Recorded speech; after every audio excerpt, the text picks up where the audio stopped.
지역 이슈를 한 뼘 더 깊이 들여다보는 뉴스픽 시작합니다.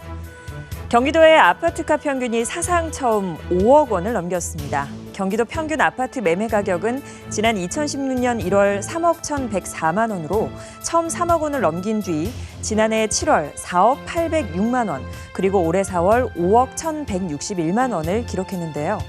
상승 속도는 더욱 빨라졌습니다.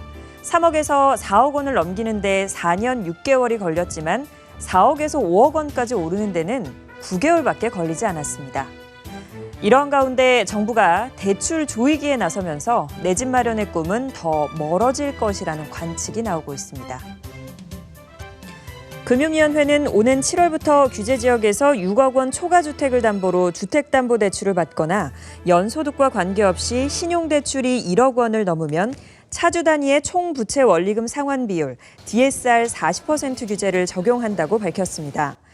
DSR이란 대출자, 즉 차주의 상환 능력을 따지는 지표인데 예를 들어 DSR 40%를 적용했을 때 연봉 5천만 원 대출자의 연간 원리금은 2천만 원을 넘으면 안 됩니다. 내년 7월부터는 총 대출이 2억 원을 넘을 때 2023년 7월부터는 총 대출 1억 원을 초과할 때도 적용돼 단계적으로 규제 범위가 넓어집니다. 예를 들어서 살펴볼까요?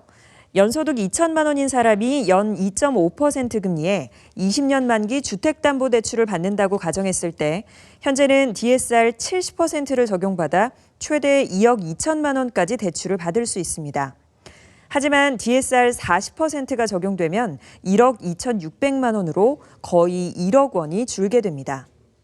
이마저도 대출이 하나도 없는 상태를 가정한 것이기 때문에 마이너스 통장 하나만 가지고 있다면 대출 금액은 더 줄게 됩니다.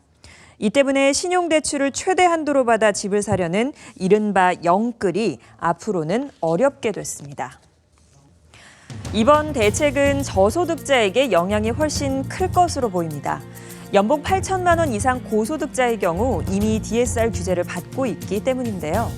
더불어 집값에 비례해 대출해주는 LTV와 달리 DSR은 소득을 기준으로 대출 한도를 매기기 때문에 집값이 소득보다 빠르게 상승하는 현 상황에서는 내 집 마련을 더 힘들게 할 것이라는 우려도 함께 나오고 있습니다. 이 때문에 은행권에선 오는 7월 전까지 대출을 미리 받아두려는 가수요가 몰릴 가능성이 크다고 보고 있습니다. 또한 탈서울 수요는 더욱 가속화될 전망입니다.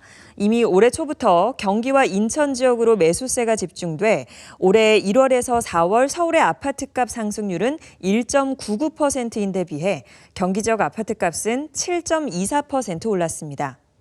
전문가들은 주택담보대출 DSR 도입 기준 가격을 6억 원 초과로 설정해 규제 지역 내 중하위 주택을 사려는 수요층이 몰릴 가능성이 크다라고 전망했는데요.